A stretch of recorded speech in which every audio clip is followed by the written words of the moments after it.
முடிவு எங்களுக்கு ஜாதகமா இருக்கணும். சமூகம் உர போட்டு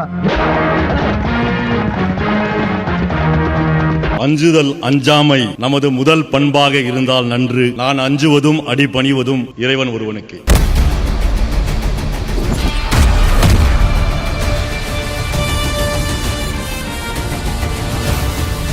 என்னை பொறுத்தவரைக்கும் நான் யார் என்றால் ஒரு துப்புரவு தொழிலாளி.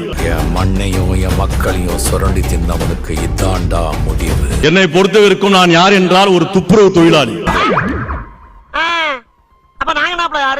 ஏனென்றால் அரசியல் என்பது ஒரு சாக்கடை. இந்தாங்க 1 lakh டோக்கன் அட்வான்ஸ். பேலன்ஸ் நீங்க கேட்டு வாங்கிக்கலாம். நான் கட்டாயம் பண்ணி தரேன் தம்பி. அந்த சாக்கடை சுத்தம் செய்யும் போது அந்த அசுத்தம் என் மீது விழுகின்றது.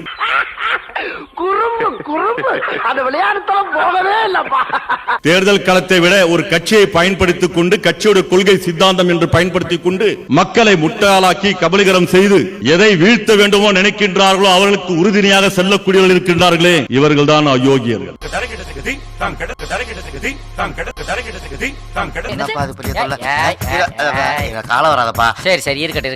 இப்படிப்பட்ட அயோக்கியர்களை தெரிந்த பிறகு ஒரு ஊடகவாதி எப்படி அமைதியாக இருக்க முடியும்?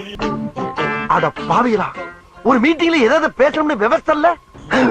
சொல்ல மாட்டேன்னு உலகமெல்லாம் அள்ளி தெளிச்சிட்டீடா. எனக்கு தெரிந்த விஷயங்கள் மக்களுக்கு தெரியப்படுத்த வேண்டும் அல்லவா? உடு மச்சான், உனக்கு நேரமே சரியில்லடா.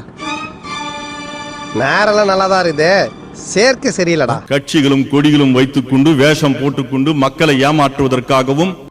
கோவப்படாதீங்க சார். என்கிட்ட எல்லாம் கோவப்படுறதுனால 10 பைசாவுக்கு பிரயோஜனம் இல்ல. என்கிட்ட எல்லாம் கொஞ்சம் கூலிங்கா நடந்துக்கங்க.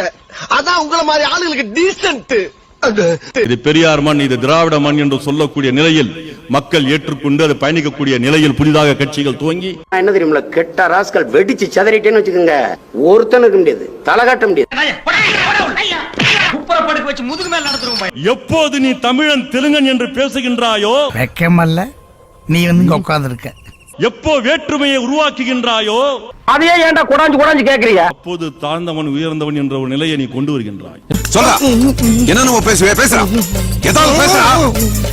ஈழத்துல பிரச்சனை நடக்கும் போது இறந்தவன்லாம் தீக்குளிச்சு இறந்தவன்லாம் அவன் தமிழன் தெலுங்கு மலையாளம் பிரிச்சு பாரு, பிரியம் பார்க்கலாம். பிரிக்க மாட்டான். அப்ப இன்னைக்கே பெட்ரோல் வாங்கி மொத்த பேரும் கொளுத்திர வேண்டியதா? சாதி பாகுபாடுக்கும் இந்த பாகுபாடுக்கும் என்ன வித்தியாசம்? ஐயோ, அத நான் எப்படிமா சொல்லுவேன்? ஒரு உணர்வை ஒரு மொழியை வச்சு ஒருத்தன் பேசுறான் பாரு, அவனை வந்து இங்க வேலை செய்ய சொல்லு பார்க்கலாம். ஓஹோ, எனக்கு நிறைய வேலை இருக்குன்னு தெரிஞ்சுக்கிட்டு வலுக்கட்டாயமா உங்களுக்கு ஒரு நாள் இங்க வந்து வேலை செய்ய சொல்லு பார்க்கலாம். அதெல்லாம் ரகசியம், சொல்றதுக்கு இல்ல. கொஞ்சம் சொல்லேன்ப்பா ஏன்னு. அதான் சொல்றதுக்கு இல்லன்றல்ல. ஒரு அயல் நாட்டுல வந்துட்டு பெத்தவங்களையும் குடும்பத்தையும் விட்டுட்டு வந்து வேலை செய்ய சொல்லி பார்க்கலாம். இங்க வந்து சொல்லிட்டோம், எனக்கு மொழி உணர்வு, இன உணர்வு, நான் இப்படிதான் இருப்பேன்னு பேசிட்டோம். இப்பவாது 2 வார்த்தை பேசுங்கய்யா. இன உணர்வு வேண்டும், மனித உணர்வோடு வேண்டும். அதுதான் மகத்தான உணர்வு, அதுதான் உயர்வான உணர்வு. தம்பி அழுவாதடா, நீ அழுதா யாரும் நம்ப மாட்டாங்கடா, சிரிச்சிடுவாங்கடா.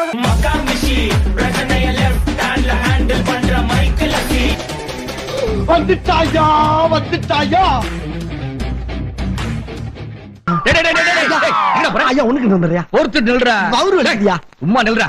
உங்க பிள்ளைகள் அனந்தமிகள் சொல்லுங்க, இந்த நடிகரோட சவகாசம் இருக்கக்கூடாது, அது இருக்கட்டும், படம் பார்க்கட்டும், ரசிக்கட்டும், என்ஜாய் பண்ணிட்டோம், அதோட போட்டோம்.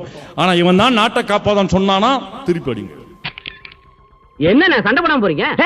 பீத்தே தப்பா கத்து வச்சிருக்காண்டா. இவங்கிட்ட போய் சண்டை போட்டா நான் கத்து வச்சிருக்க தொழிலுக்கே கேவலண்டா. இந்த திராவிட கட்சியில அழிக்கணும் எவனான்னு சொன்னான்னு அவனோட முட்டாள அயோக்கியம் எவனும் இல்ல, அவனை விட இன்னொரு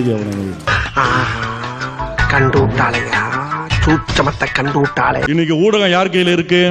மணல் கொள்ளையன் கையில ஊடகம் இருக்கு. என்ன போக்கு எதிர்கட்சியார் என்ன நினைப்பா? தமிழ் தேசியம் ஒருத்தர் பேசுவாரு, பயங்கரமா பேசுவாரு. அந்த ஊடகத்தை பத்தி பேச சொல்லுங்க பார்க்கலாம். ஒரு வார்த்தை பேச சொல்லுங்க பார்க்கலாம். பேசவே மாட்டேன். நானா இருந்தா நாக்க புடிங்கி போட்டு செத்துருப்பேன். ஏன் சொல்றேன்னா, அந்த வேற்றுமல் இருக்கக்கூடாது.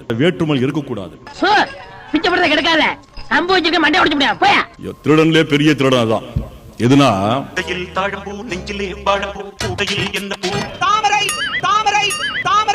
வக்பு சட்டம். என் சொத்தை திருடனா பரவாயில்ல, கடவுள் சொத்தையும் ஆட்ட போடுறாங்க. என்னம்மா நீங்க இப்படி பண்றீங்களாமா? ஒருத்தர் என்ன பண்றான், என்னோட சொத்துல ஒரு பகுதியை பிரிக்கிறான் மனுஷன். பிரிச்சு அந்த சொத்து இறைவனின் பெயரால் பாதிக்கப்பட்ட மக்களுக்கும் பின்தங்கிய மக்களுக்கும் உதவ வேண்டும் என்ற அடிப்படையில் இறைவனின் பெயரால் சொத்து தராரு. அந்த சொத்து அந்த மக்கள் பயன்படுத்த வேண்டும். முட்டாள் அரசியல்வாதிகள் அவர்களும் செய்ய மாட்டார்கள், செய்தவர்களையும் விட மாட்டார்கள், திருடர்கள். நானும் பழிக்காத மாதிரியே எவ்வளவு நேரம் நான் அடிக்கிறது.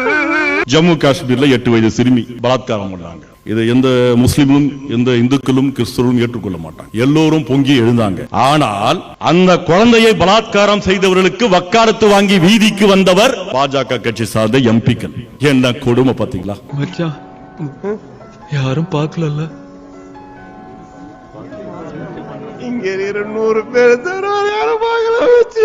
நான் ஒரு இஸ்லாமியன் என்ற அடிப்படையில் சொல்லவில்லை. ஏனால் அரசியல் சாசனம் சொல்லப்படுவது என்னவென்றால் ஒரு மத அடிப்படையான சில விஷயங்களை அரசாங்கம் தலையிடக்கூடாது என்பது எனக்கு தெரிந்த விஷயங்கள். நாட்டுடைய பிரதமருக்கு ஏன் தெரியவில்லை?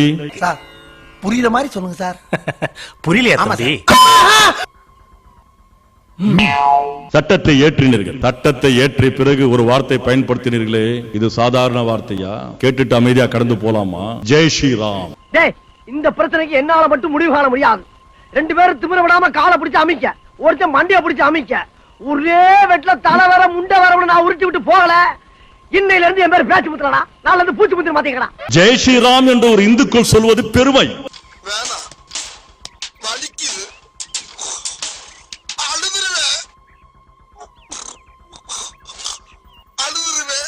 இன்னைக்கும் இருக்கக்கூடிய உண்மையான கட்சிகள் எது என்றால்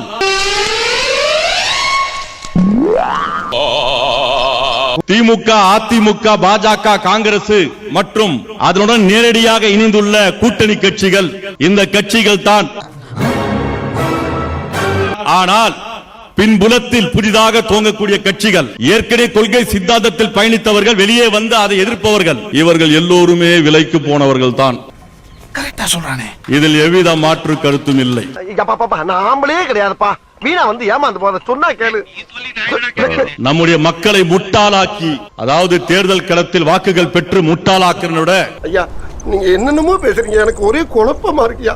நல்லதே செய்யுங்க, நல்லதே நினைங்க, வாழ்க்கையில மாற்றம் ஏற்படும். அகிம்சை முறையில் செய்யுங்க, கோவப்படாதீங்க, ஆத்திரப்படாதீங்க.